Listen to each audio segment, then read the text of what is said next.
5 Republican candidates running for Pennsylvania's open Senate seat debated last night. That's right. With the primary election less than 2 weeks away, the issue of abortion took center stage days after documents leaked a majority draft opinion indicating justices are preparing to overturn Roe v. Wade. Trump-endorsed candidate Mehmet Oz, professionally known as Dr. Oz, received the most backlash from his rivals. Candidates repeatedly attacked the television star's conservative credentials, accusing him of flip-flopping from more moderate or liberal positions. And one of several issues that took center stage last night, as Tanya mentioned, was abortion. All 5 Republican candidates said that they are pro-life, including Dr. Oz. I'm pro-life. As a heart surgeon, I've operated on small children, a few days old, and witnessed the majesty of their hearts pounding blood, even though it's ill, because I'm operating on them, through those bodies. I would never think of harming that child, or even 9 months earlier, because life starts at conception. Leading Republican challenger and former Undersecretary of the Treasury for International Affairs, David McCormick, later challenged Dr. Oz's position, calling it, quote, phony. And joining us now for more on this is CBS News political reporter Caitlin Huey-Burns. Caitlin, welcome. All 5 candidates, as we just noted in last night's Pennsylvania GOP debate, say that they are pro-life, yet they all still found some space there to jab one another over their respective positions on abortion. So how has abortion, which I imagine is to some degree only recently emerging as a significant issue in this campaign, how is it playing out on the trail?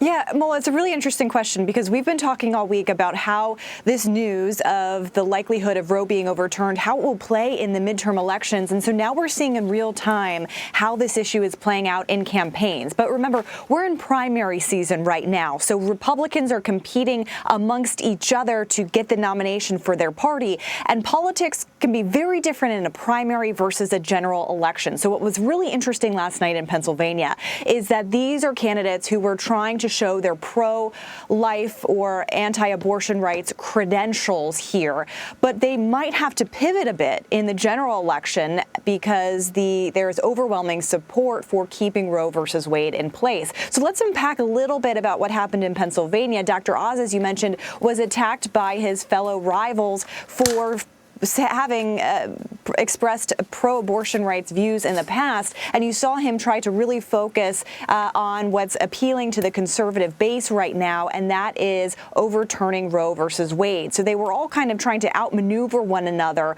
on this issue. But it's been very interesting reporting on this issue on Capitol Hill, where Republicans are not taking anything of a victory lap here. They're actually trying to instead focus on the economy and inflation and the process by which the information about the potential decision from the Supreme Court was leaked. And that signals a lot about what the politics are and the potential political fallout are for Republicans. They could be concerned about some backlash from the public if indeed abortion rights are overturned and kicked back to the states here. There was a polling memo sent out by the National Republican Senatorial Committee that was guiding candidates on how to talk about this issue. It was focusing on the courts not being the right people to decide this, that the states are, and it also encouraged candidates to talk as compassionate consensus builders here. So that gives you a little bit of an indication about how the politics are different in a primary and how they may end up having to shift in the general election, something to keep an eye on over the next few months. Right. In the primary, you can see these candidates tripping over themselves to appear as far to the right as possible. But you're right. They are probably going to have to temper that in the general.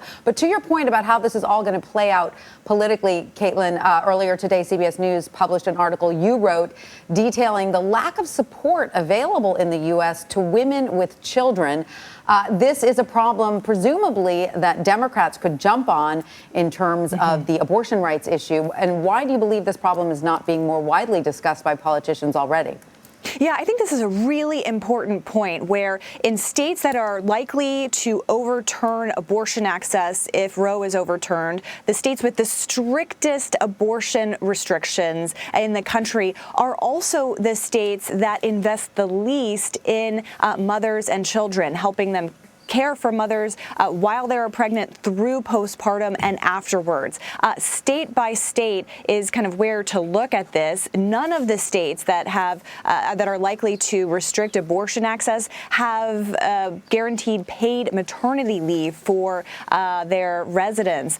There are also, 8 of the states that have the strictest laws didn't accept the Medicaid expansion offered under the health care law, which of course will help low-income women. We know that a vast majority of those who get abortions in this country are low-income women. We know that it is likely to disproportionately affect those who won't have the means to travel out of state to seek abortion. So the way in which we care for women in this country does not align with what we expect of them. And so I think this is a really important debate. And I've been talking to Republicans and Democrats on Capitol Hill about what the federal response should be to help women economically, with mental health, with physical health, with child care. Remember, we're among the lowest in terms of other wealthy countries. We offer the lowest support, among the lowest support for child care. So these are all issues. Republicans have been telling me this should be state by state, not necessarily a federal response.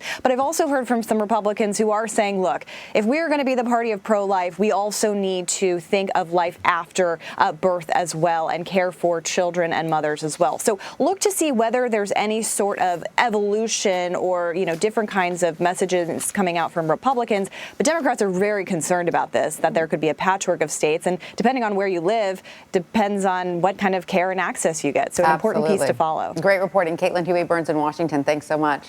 Thank you.